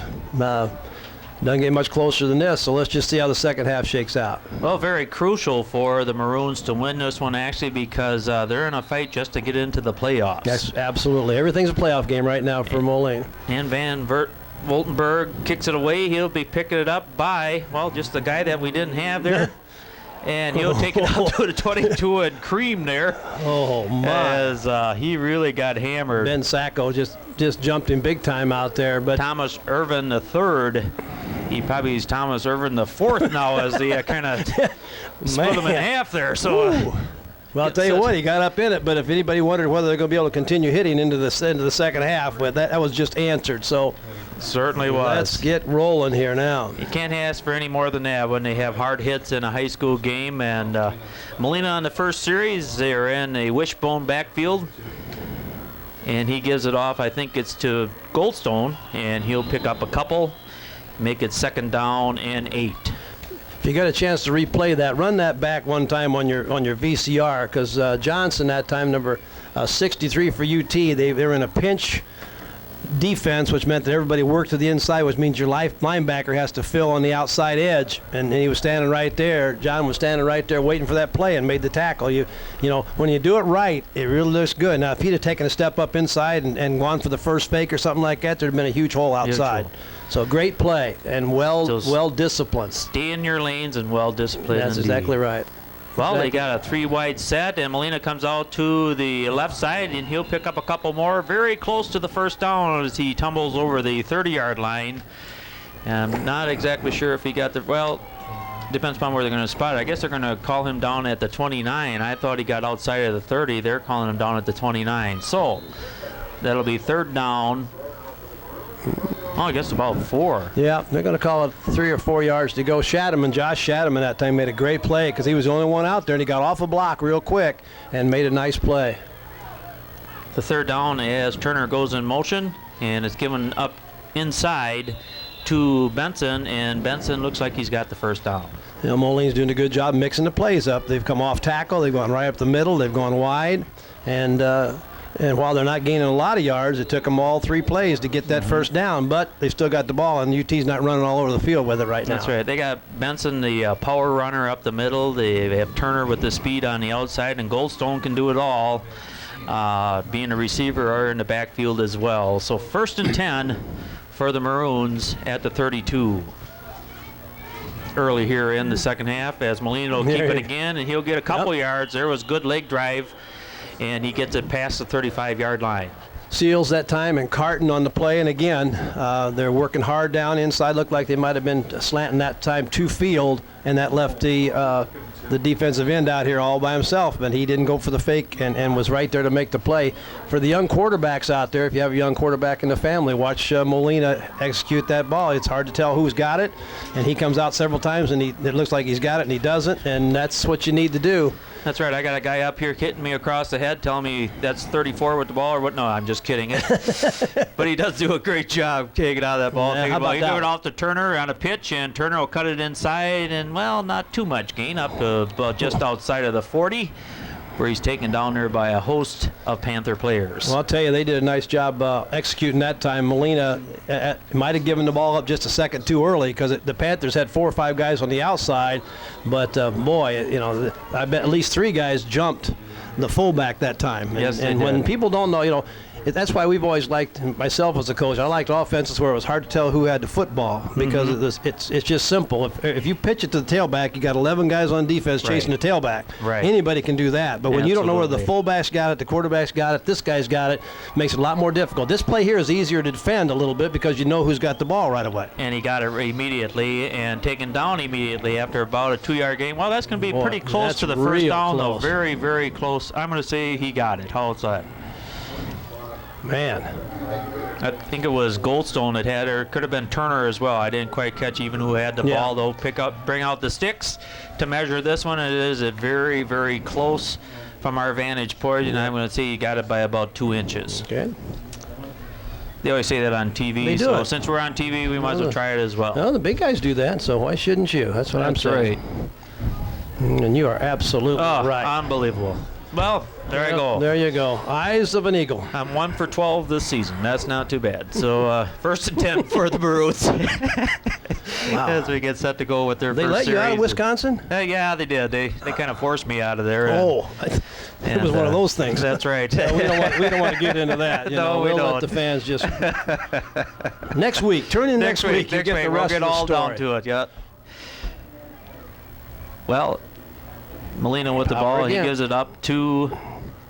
Well, looks like Goldstone this time again, and very little, about 2 yards. Give them 2 yards. It'll be 2nd down and 8, as they're marching it ever so slowly here on their first possession. Well, we're down to 8 minutes to go in this third quarter too, and Moline's had the ball the whole quarter and haven't got to midfield yet. That's right. UT hasn't touched it either. Moline, it appears like they've kind of said, well, let's just see if we can just ram that ball in there and see how tough we are compared to how tough UT is, and I think it's a stalemate. It is right now. Panthers are still flying around the ball. With this wide receiver set, though, there's a little more running room inside. Turner goes in motion. Molina will keep the ball. He'll cut it up inside, and he'll just get a couple, so it's going to bring out another long, 3rd down and long here. 3rd down and about 6. Johnson that time for the Panthers was there. Sacco was there for the Panthers along with Seals, who chased that play down from the backside. When I played coach, we didn't have all these fancy plays. We just kind of lined up and went into the middle and got killed and then went back and tried it all over again. But you know, our coach was pretty creative back then. He says, quarterback, you take the ball, you give it to this guy behind you, and everybody run forward. And if you hit somebody, great. If you don't, let the other guy cream I can't him. imagine a coach coaching like that. I preferred the more wide open style myself. Pass goes out, too. It looks like Goldstone. Well, check that. Number 83 out there that time for Moline. That's David Smith with his first catch of the evening. Nice job. Did a good job. I had an assistant coach one time worked with me, and he says, when you came in here, he says, you said you're going to have every conceivable play. And he says, I've been with you a year now. He says, you have every conceivable running play. So we did not have an aerial circus here when we were at UT and running our offense here. One of our quarterbacks years ago, I'd always ask them in pregame warm-up if they were ready to, their arm was loose, they're ready to go. And finally, the kid started for 3 years for us, and he had enough courage one time to say, Coach, I'm not going to throw to the second half anyway, so what difference does it make if I'm loose now? Look at this run. Molina breaks loose. He's got the first down. He's inside the 30 down to about the, let's see where they're going to mark it. It looks like at about the 27, so another first down very quickly. Back-to-back first downs for the Maroons as they're marching now on the Panthers. Yeah, well, I got to take that back. My coach was actually probably one of the best high school coaches in the state of Wisconsin, Dick Rundle, and I had the good fortune of being coached under him, and as a freshman, the first freshman at the high school that I went to play varsity football, and it was quite an experience. Oh, that's fantastic. Congratulations on that. They did have more than 11 boys in the school, didn't they? Yeah, 12. Oh. So it. And, oh boy, this is a tough crowd. First down. Didn't want your head to get too big, Jim. No, I kind of slow you down on that just That's a little right. bit. But yeah, no, holy moly. Hey, that warmed me up a little bit. Thanks, Coach. So down to the 25 on first down. It'll be a 2nd down and about 7. It does look really like Moline has decided we're going to use our big boys up front, and we're just going to keep blasting it. If you can, and if he can stand up to it, they're going to be all right. And so far, they're doing a nice job. But one play out of every 4 seems like Moline is kind of squirting through there. But it's real physical in the trenches right now. They're playing some serious smash mouth right now as Molina comes up underneath center. And is he going to keep it? Indeed he does, and well, you know, he's just quick enough with those feet that he can avoid that first tackle, and he'll pick up a couple yards. It looked like he was going to be caught in the backfield. They'll bring up 3rd down, though, however, and 5 yards. Well, they're 4-down area right now. That's the good news for the Moline fans here, that they've got a couple to go here. Again, plays by the Panthers out there. It right now is when, if you're going to break the discipline, if you're going to go try to help out your buddy, and that's one of the plays there. If Seals, for example, would have gone back inside that time to try to help his buddies, Molina would have come out of there all by himself. So. Exactly. Goldstone goes in motion. Molina comes out to the left side. He'll cut it back up inside. He's not going to get the first down. Oh, my. But he'll be down there within about 2 yards. Sacco was in on that play that time. Dennison was there for UT also. This is one of those decision times. Yeah. Now, I don't think Moline, the field goal is not going to do them a whole lot of good at this point in time, 7-6. But I'm going to guess they're going to go for it. But who's going to end up with the football? That's the key. That's right. Yeah, he's got a long 2 yards, make it a short 3. And, well, they got a lot of options, though, down here, too, as well. They've in a wishbone once again. 6-2 defense by the Panthers. They're going to try to jam it up in there. And Power it's going to be football. Goldstone with the ball, and he's the guy with the power. Looks like he made it through there. Very close to a first down, and I think he has it. I think he had to get down to about the 22, and he got down to inside the 21. It should be first and 10. Big play by Moline, and they're liking that power football. As I was saying earlier, maybe coming into halftime, said, boys, you know, even though we're sitting there thinking it's a very physical game, maybe for the Moline group, they said, hey, we're not physical enough. So Coach Tracy's going to come out and visit with the Panthers right now, take a timeout, and let's just see how this thing turns out. Well, with that, we'll take a timeout as well. We'll be back with some more exciting football playing going on here at United Township here this evening. They could. Well, as we get set to go again here after our timeout, we're pretty quick on those timeouts, aren't we? Well, Turner will get it, and he'll get a couple down inside the 15, down to about the 13, where his legs were cut on from underneath him there. Little handback action that time, a counter play. Moline has pretty much been running out of that wishbone, and where the fullback goes, everybody goes, and sometimes you get real key happy on that. And that time, the fullback and the wingback and then running back on this side, or on that went one way, and this guy comes back against the grain. But again, if you're a disciplined defense, you don't really care what they're doing in the backfield. You've got a gap to cover. Just stick your nose in there and tackle somebody. By that formation, Molina's just telling them, hey, we're going to run it right down your throats. And it didn't work that time, as if he got a yard, that's about all he got. Goldstone with the carry.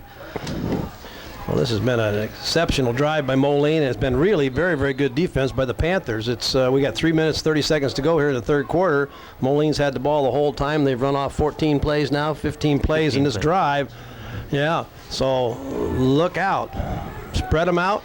Well, David Ryan goes out wide to the left, Manicky out to the right, and Turner goes in motion. So they're really mixed up. Molina will cut inside. He's down to inside the 10, down to about the 5, and that's going to be extremely close. Should be in let's see where they mark it, but that's going to be real close to first down, and it is. And it is a first down. First and goal for the Maroons down at right on the 5-yard line, it looks like, Coach. Well, I'll tell you, the Panthers couldn't have played it much better. They had everything covered, but if you give Molina just a slice, he gets turned sideways in there, and you just can't tackle him. And that's the advantage of having that kind of player on your football team. It certainly is. And I mean, just the decisions he makes, you usually don't see him making many bad decisions, and he certainly made some great ones so far this evening, as he'll give it off to Goldstone again. He's inside the 5, right very, near very the 1 close yard line. to the goal line on that first down and goal, and let's see where they're going to mark it. At about the 1 yard line. So second down and goal at the 1. And the young sophomore mad at him. So I guess Turner was mad at him himself, I guess, for not making a better block, it looks like. But and that's good to see. I mean, when a running back gets mad at himself for not making a good block, that really says something. That's the game of football. If you're going to play this style of offense, you've got to fake and get tackled by about 9 guys. You got to block for somebody else, and only 1/3 of the time you're going to actually get the ball. Molina goes over the top that time. And it's a touchdown. Yep. So Jay Molina with his second score of the evening. And, well, what do you do there? Well, you just, UT played good defense. You can't knock anything they did. There were no gaping holes. Moline executed. I don't think they had a penalty, and they didn't fumble the ball or have any real negative plays. Everything was at least a 2 or 3 yard gain, and it set up a lot of 3rd and 3s and things like that. But what a drive. 2:03 to go in the third quarter, and UT has not touched the ball here in this half. 17 plays, if I'm not mistaken. I think it might be 18 plays here. That is unbelievable. The kick is up and good. That makes it 14-6 in favor of the Maroons. And with that, we'll take a short break and be back with the kickoff. Boy.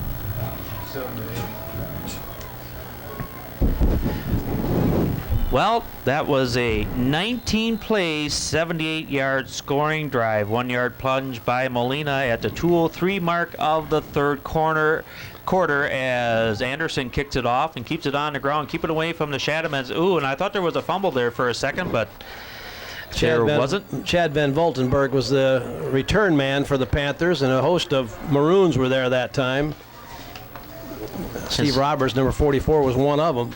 So it'll be 1st and 10, and now they're down by 8 at the 35. So good field position, however, no question at the 35. about that. So that's not going to hurt him. I think that allowed Anderson to kick it away. Of course, I think you got to keep it out of the. Well, your two options there is you kick it deep and you send your extra point team out there. That's okay, right. And if you kick it short, UT gets the ball at 35-yard line. So I think the Maroons are willing to give UT the ball right there. Let's see what the. My. Big, huge hit. Holy cow. They are fired up now. And I think it was Wes Brooks with the ball, and I think he would have rather given it off to somebody else. Is it 77 on the tackle that time, too? 75, Greg White, and 55. Okay. Whew. That's Haig, Joe Hess Haig. That's some serious hitting right there. My. No gain. Well, and Westbrooks is still in the game. That's probably the most important part. And almost got caught again behind the line. Look out. He If gets he off breaks the it. inside, but he's going to lose the yard. Ooh, pretty close to piling on there. But, well. Man, I'll tell you, Moline is, they have just turned it up a notch. It's just, the speed is different because a play like that, earlier games, Westbrook would break that thing. Would be gone. And he'd be gone. And we'd be kicking an extra point attempt. And boy, I tell you, Moline closed in a real big hurry that time. Well, they do have huge speed third down. Yeah. UT cannot afford to give the ball right back. 3 and out is what the Panthers do not need right now. Right. 3rd and 11 here on a third down, That's and Rafferty too will far. put it up, and it's over the head of John Banks, and that'll make it 4th down and 11. Boy. And Bundy was right. Get it back again and Bundy was right in Rafferty's face that time. There was no way he was going to get that ball to the receiver. So 4th down, 11 to go. 3 and out. Panthers lose a yard. 49 seconds. UT used less than a minute on the clock. A 1-minute drive, 3 plays. Unbelievable. And Moline gets it back again. Well, as we have a little equipment problem, it looks like back there. We're talking about that 19-play drive, but remember that at the end of the first half, Moline had a 12-play drive for 75 yards. The last 2 possessions have been just unbelievable. Oh, and it's over the head. Oh, look out. He can still kick it. And he can still kick it, but he's going to pass it, and it'll come down to, 2 players went for the ball. Now, where did they mark this, Coach? Well, it'll be marked incomplete pass. And It'll be Westbrooks marked. is hurt on the field, or at least shaken up a little bit. But that was dangerous. But what? I'm watching that play, and I know. It was obviously a bad snap, but UT had nobody downfield. A play like that, you would assume that you're going to end up with 3/4 of your team down there covering a punt. Could have that been a planned fake? I was going to say, if it is, it's the best lousy snap I've ever seen in my life.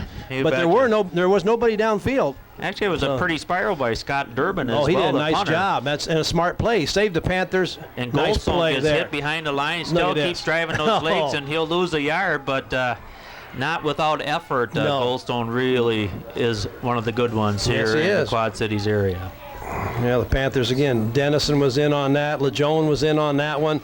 And again, that play was designed to go off tackle or a little bit inside of off tackle, and they popped it outside, and lo and behold, there's 3 black shirts waiting for you out there. So this game is going to come down to a 4th quarter ball game. We've got 7 seconds to go, and it doesn't look like Moline's going to run another play. And that'll do it. The end of the third quarter. The Maroons leading it 14-6 over the Panthers. And we'll be back after this.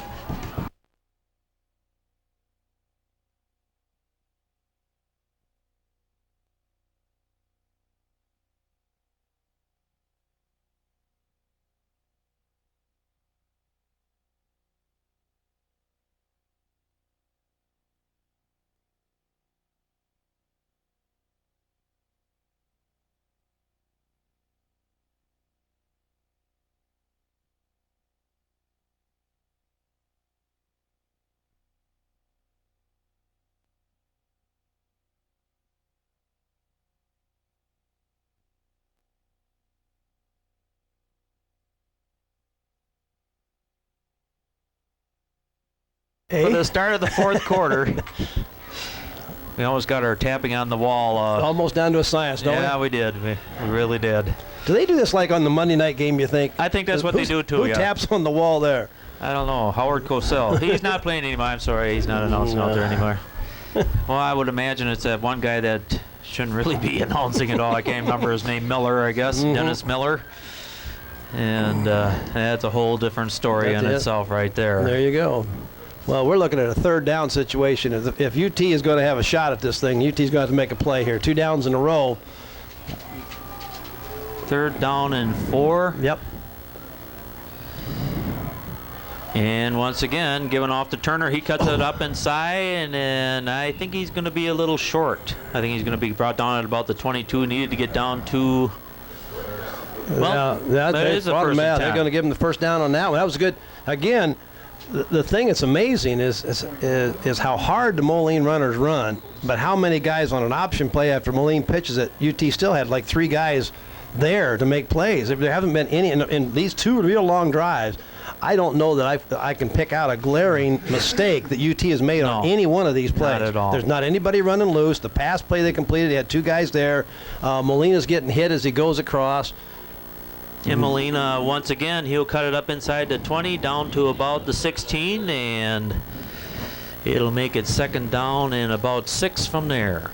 Well, it seems like I've spent my whole career here calling off UT defensive numbers, but that's because they've been on defense the whole night. But well, both teams are doing an excellent job of what they have to get done. The Maroons are doing a great job on offense right now, and UT is hanging right there. They're, like you say, they're not making any mistakes, but you know, that 3, 4, 5 yards and all of a sudden a 10-yarder. That's exactly right. Down the field you go. Well, and Moline's, like you say, Moline's not making any mistakes. That's the key here. Goldstein still got the there. ball with this one inside the 15, down to about the 11. Johnson was there on the tackle. Sacco was there on the tackle. Dennison was there on the tackle. But you notice the Moline runners also, when they're getting hit, they're always going toward the goal line. They're falling forward. If you can get running backs to fall toward the goal line, you know, and a couple of times a few times UT's had the ball this half, and even late in the first half, the backs were getting stood up and knocked back the other way, and that doesn't help it. But I'm very impressed. This is my first watching of Moline this year, and they're a fine ball club. I mean, an excellent ball club, and they could run the table and be a playoff team here. Yes, they could. Without any question, and be a good representative. First down and 10 at the 15 as Benson gets the ball. Number 43. I think Molina kept it down to about. Well, maybe Molina did. Keep that one. He faked it and followed. That's a play that Molina has used. That one, a little counter going back the other way after faking to the fullback. That was a big gain there. That was a 7-8 yard gain on first down. That was a great gain. But see, it even fooled me up here, Coach. Faked the fullback, and Molina followed him right on in there. And now you've got another blocker in front of you. So nothing wrong with that. Good call by Moline. So full backfield for Jay Molina as he comes underneath center. They're down there in scoring position once again. Turner gets the ball, hit hard, but he's still going to pick up 4 or 5 yards before he's brought down. Wow, real close to the first down. And it looks like a first down is the call being made up here. Let's see how good they are. Now, I made the call a little bit earlier, Coach. Yep. Let's see how good the sun is here at well, I think they're right on it. This one. I think they're right on it. I'm trusting the boys. Don't let me down, boys. Yeah, Tim Sanders says it's a first down, so we're going to go by what he says. We got the whole family here, by the way. And this is fun. This is an enjoyable night. It's not. It really isn't that cold anymore, is it, Jess? No, it isn't. Yeah. We're sitting here. The windows are closed. We got about 13 people surrounding us. We're staying nice and warm, and Jess is over there with the window wide open, freezing to death. And what was that call? First down. First down. So I tell you, these Sanders, they really got it down. They know this football game very well. And so far I've had just extreme pleasure working with you, Jim. And we were supposed to have been doing this all season long, and somehow we didn't get hooked up until, well, almost the end of the season. But we got a couple more games to go. Well, here. I'm a volunteer assistant down at Westmere, you know. That's down right. there, that means you get your name in the program and you get to buy all your own clothing. Well, that's a good thing. You can't beat that. I mean, you know. With Molina with his sneak as he takes it down and he's got another touchdown. So make it 3 touchdowns for Jay Molina here. Boy, they had to unpile to figure out where he was in the middle of all that stuff. Unbelievable. Well, that's another great drive. Set up by their defense. And Moline is like they're getting ready to put this thing away. 8:32 to go now in the fourth quarter, and Moline's ahead 20-6. Well, UT has put up a great fight here throughout the game, and maybe the size difference might be coming into effect here as well, because Moline is quite a bit bigger team. Well, talking to Coach Tracy during the course of the week here, that was his fear. No good. Yeah, that was his fear, is that as the game progressed, are we going to be able to hold up? And it's obvious that the defensive kids that UT has out there are giving it everything they've got. I mean, again, if they were just getting blown off the ball, they're doing a really, really good job. But Moline's runners are just still flying up in there. UT is having to work off of blocks all the time, and nice-sized kids that are driving them out of the way. The linemen are staying with their blocks. Moline needs to be commended, and UT is putting up a game fight. Oh, absolutely. No question about that. Well, it's been a very exciting game, even though the score right now might not show it. But this has been a really tough-fought game, hard-hitting on every play. You can hear them cracking the pads from up here, and it's not over. Anything can still happen. So let's see what happens here as Moline comes out to kick the ball off, with Anderson kicking it away, doing the kicking chores again. Will they keep it on the ground? Most likely. Well, that's the only way UT can get back in the ball game now, is to pop. You know, now if you're UT, the good news is we can score quickly. You know, UT can put points on the board in a real big hurry if they can get somebody loose. But I think similar. I didn't see the Rock Island game, and you can tell me if I'm right, wrong, or otherwise. But the same kinds of things happened against Rock Island because they couldn't get the quick kids loose. Right. And if you can't get them loose, then you got a problem. But there's a chance here. And there's Shadaman with the ball, one of them. Yep. That's Josh. Josh, yeah. Number 1. And he'll bring it back up past the 35 to about the 36-yard line, and from there they'll start 1st and 10. Boy. And maybe, well, I don't know, they got to open it up a little bit here, I guess, Coach. More so than what they've had, maybe some more pass plays to loosen up that inside defense, which is kind of just shut them down right now. Well, they got to try to get somebody isolated on the outside, whether it's with a sweep action or an option action or passing, to where the speed can work on the perimeter, although Moline's defenders are much quicker than I thought they were. And there is a pass. Ooh. And I guess I said an ooh because it was very high to R.J. Siebert's guard, and he was taken down hard, and I didn't catch who from which Moline player took him down. I was off on that one. The post that time was in my way. The post was in the way. Yeah, I think he was running. He ran for me. It looked like he ran that post pattern. Post pattern. Yeah. It was, we'll never be invited back here again. I could do it. Yeah, I'll be here all weekend. That's right. Yeah. Well, Rafferty has his hands full. He goes back, a nice, hard, strong pass. It's going to be enough for a first down as it gets out there, too. It looks like Siebert's guard. Well, check that. Give a decent spot there. It's real close. That was a good throw by Rafferty that time. With the catch. A beautiful pass. He really put some zing on that one. Well, First it was down. a great pattern. And again, the Moline defender, and I didn't get his number. I apologize for that. I'm just kind of becoming a spectator here, but he was there. I mean, he closed quick enough to where he made the tackle immediately, But it was a good, and I like that about a team. One of my favorite teams, the Bears, have a tendency on that 3rd down and 10 thing. Oh. They have a tendency to throw that 4-yard pass. It makes no sense to me. If you're going to pass it and you need 10 yards, at least throw it 10 yards down the field someplace, and that's definitely what they did. The UT receiver, Knox that time, ran a real good route. He planted, came right back to the ball, and still had plenty of room for the first down. Scott Milcom was on the coverage of that prior play over here on the other side. However, on that one was Brent Anderson. Very good. I'll tell you that both teams have been prepared well. I don't think anybody's surprised anybody with anything tonight. No. I think they pretty well know what UT is going to do, Moline kids. Well, Rafferty, he's coming out passing to Sievert's guard again, and he'll pick it up at the 45. He cuts back inside. Oh, hit by he dropped the ball. He drops the ball, and looks like Moline says they've got it. White's got it. Moline and ball. Indeed, they do a turnover, unfortunately. Tough break as Sievert's guard with the catch, tried to get that extra yardage by cutting back up inside, and got popped there, lost the ball, and recovered by the Maroons. Brent Anderson was on the fumble that time. Did a nice job. 7:54 to go. And that coach is really going to hurt.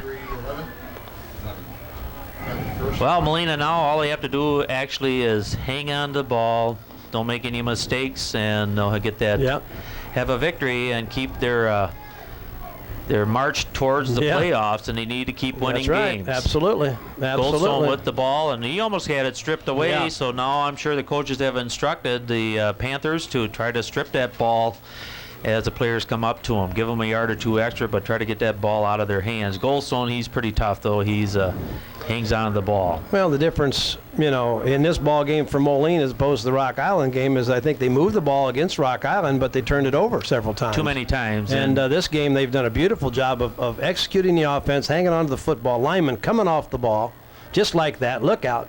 And Turner up to the 50. He breaks it out. He's to the 40.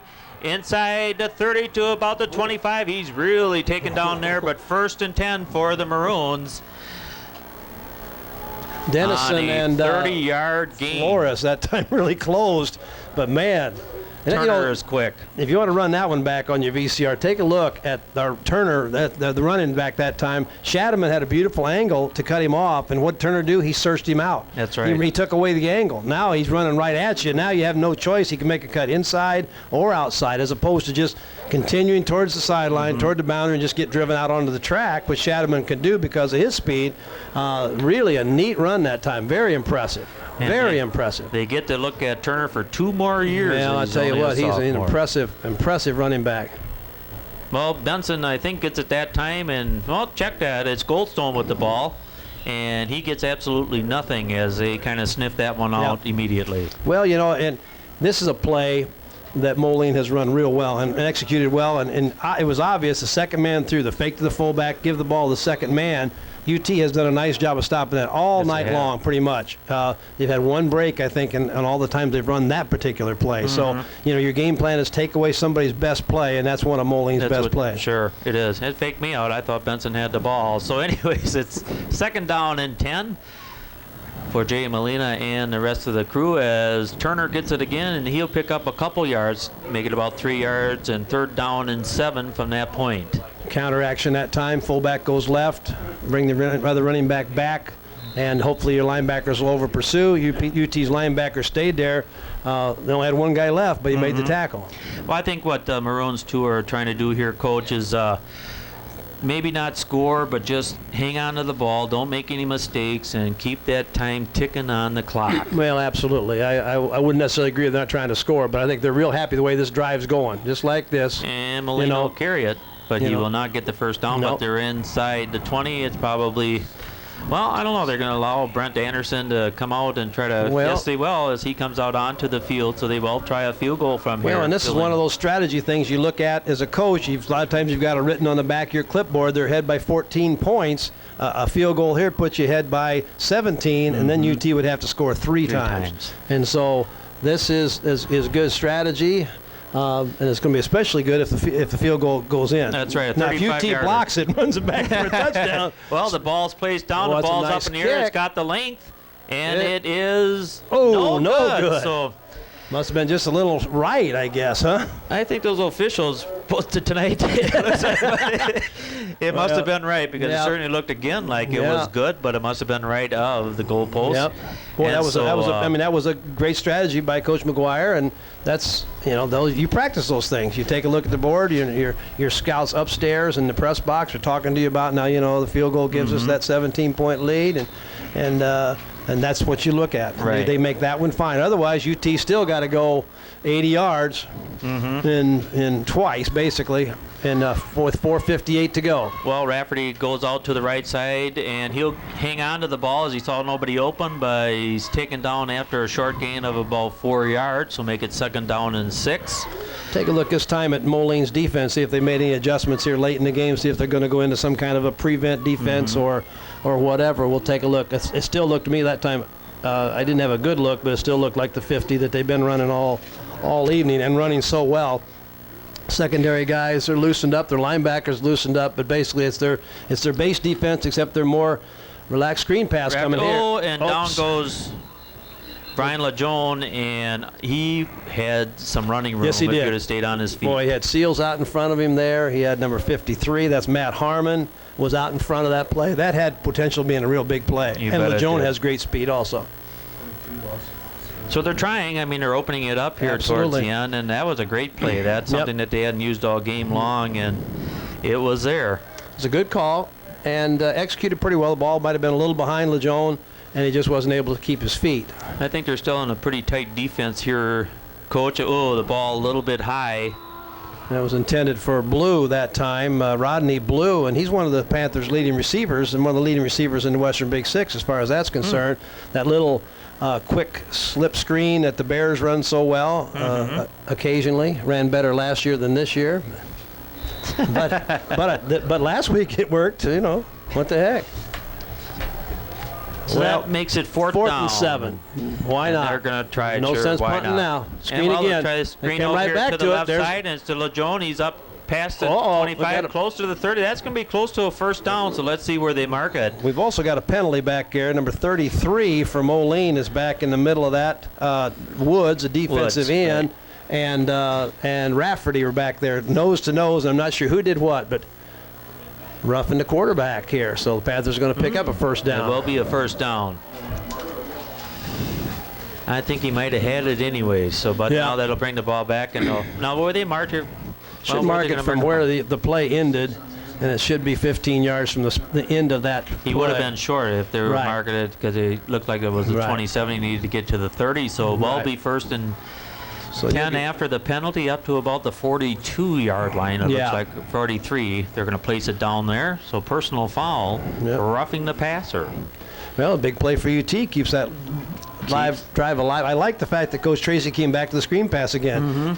Sometimes we don't do that as coaches, and the only reason that play didn't work last time is that LeJeune slipped and fell down. Exactly. It's a great play. It just that we didn't execute it properly. Comes back to it, picks up 14 yards or so on that particular play, and unless Moline makes a great tackle, UT could still be running on that thing. But they really don't have any respect for the passing game. If you can see the defense now, as they're all fairly tightly packed up. Watch the middle guy. Camelo drops back. Just as soon as I say that. If he stays in there, we're going to have to send somebody else out there. He's just working on his back pedal. As Westbrook's got the ball, he'll pick up a couple yards, make it 2nd down and 8 at the 46-yard line with. And, some of the fans are not going to be real excited about that call, but that's the idea was we got them spread out and we pop Westbrooks through there at 6 points. I don't care how he gets there. Now they're bringing linebackers There's a blitz here. But still, the pass gets away, man wide open, and it's a tip drill and almost intercepted. That was a great play that time by, that was Camella, wasn't it, for Steve Roberts. Roberts was there. Almost got the ball. Camelo was the one that tipped it. Was Steve Roberts coming up and almost got his hands on the ball. We were watching that tip drill earlier before the game started. Evidently there's a need for that. Yeah, there must be. We thought they were playing volleyball for a while, but we had the bump part of it. It was set, but we had no spike that time. That's right. Well, we'll see now as the blitz coming, outside blitz this time. Plenty of great pass out to one of the Shadowmans, and it's over his head, and Camelo on the coverage there. I don't think he would have went too far, but he might have got the first down. So commend the UT line that time, because they're getting a lot of blitz things looking from the linebackers coming from Moline, and yet everybody got picked up. There hasn't been a linebacker or a lineman through yet, so Rafferty has plenty of time to throw the ball. It's just now a matter of making connection. And now we're back to another fourth down situation. Fourth down and 7 here, and well, this is the ball game, I guess. Either to get it here, or I think it's pretty much all over. So let's see what Rafferty and company has in mind. As DeSchmidt gets through the line, it's going to be a first down. As it gets to Zach Knox, and he is really hammered Brent there. Anderson. I like that kid. By Anderson. Whew. That's the way. If they're going to catch it, at least give them a headache when the thing's over with. Man. 6'3", 190, so I mean, Brent Anderson's not, he's a big kid. And he's a junior, so I mean. He's a junior. And he's a quarterback along the way, so maybe heir apparent maybe to that job. I think so. Well, they certainly, as another pass comes out here, just over the fingertips of John Banks. And he might have scored on that one, as Roberts was covering, and Roberts being a linebacker, I don't think would have had the speed to keep up with them. Yeah. And we had Brent Coverdale in there too, number 45. Had an opportunity to get back to that play too. So it was a good call. They had Banks loose on the boundary out here. If we could have just got the ball to him a little bit sooner.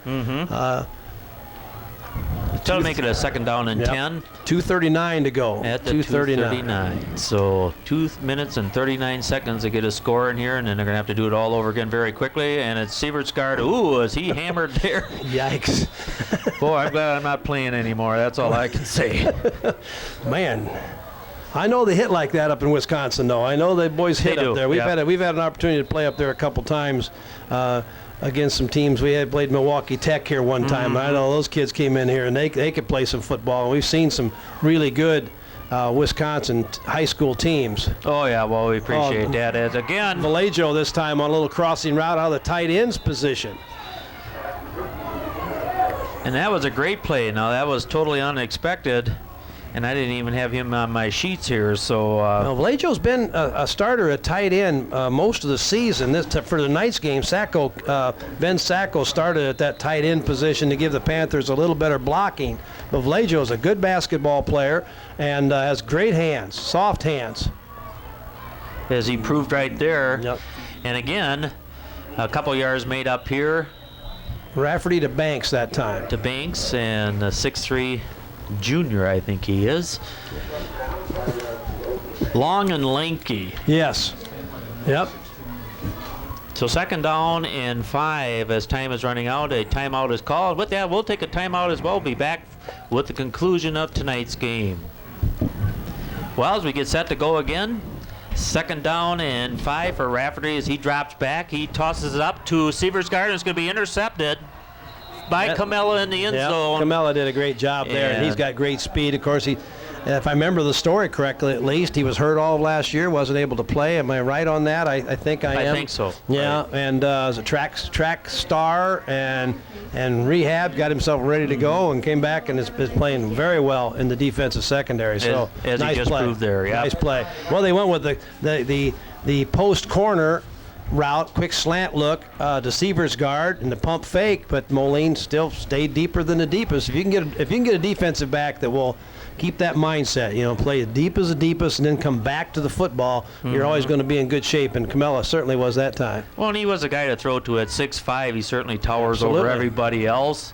As Goldstone gets the ball, he'll give him a half a yard as time is running down now here in the fourth quarter. But it was a good try by the Panthers. No question about that. Good pass, just a little bit high, and Mr. Camella was back there to intercept it. So. Justin Adams, number 65, is coming in for the Panthers, and Josh Stanley, number 73, is going to come out as UT gets a couple extra guys in the ball game along the way. But it has been a classic defensive battle, really. And Moline has just been able to have a couple drives, the 2 long drives, where they just didn't make any mistakes. And UT made them earn every bit of that play. Isn't going to work. Nope, it isn't. Well, until Moline runs with the ball. Yeah. That was one of those where, as a quarterback, you turn around and you go, "Oh, this is not good." No, it's not. Because the guy I'm supposed to hand it to is way over there. But if you got Molina playing quarterback, that may not be a bad plan.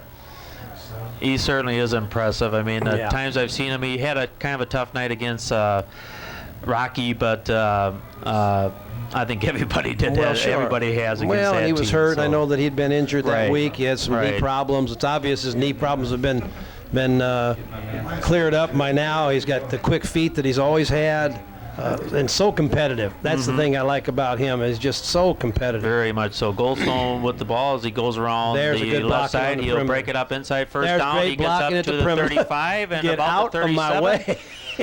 Yeah. Once he gets thundering, he really goes. Jeez. He's got a lead blocker out there just working like crazy, and they just one of those, oops, excuse me, pardon me, excuse me kind of thing. Yes, it was. But boy, well, that was the first time that on a sweep play that Moline was actually able to block it well and get the running back through there at the same time. That's the first of those we've seen. Everything else has been contact on or near the line of scrimmage each time. Oh, UT has been right there all night long, and Jim, there's your ball game. there's our ball game. Well, that'll do it here, with the winner being the Moline Maroons 20, United Township Panthers 6. And Coach, what do you think of this game? Well, I thought it was a good football game. I thought both teams, neither team has anything to be ashamed of. UT did not win the ball game on the scoreboard. They certainly hit with Moline for 4 quarters. Moline should be commended. They had 2 tremendous drives, one right before the end of the first half and the one to start the second half that actually sealed the ball game for them. They made no mistakes. Their linemen dominated up front, and they were able to move the ball in little bits and pieces, but they never shot themselves in the foot. I was very impressed with Moline. I think they're a playoff team. I think they'll win their next 2 ball games and finish at 6-3. And whoever draws Moline in the playoffs is in for a big-time struggle. The Panthers, I think they're going to go on and finish 7-2. I think they'll win their last 2 ball games, and they'll be a good playoff team if they match up with somebody that's not real big. Right. That's the Right. team that's going to hurt the Panthers. Somebody with the big, strong front line that the Panther kids who will give you everything they've got just don't have enough mass to stay with those guys, and I think that's what happened tonight. Coach Tracy, I thought, did a wonderful job. Coach McGuire and his staff did just a wonderful job, and it was great fun, Jim. I really enjoyed it. Oh, I've had a blast here this evening along with you, Coach, and geez, we got Jess Medina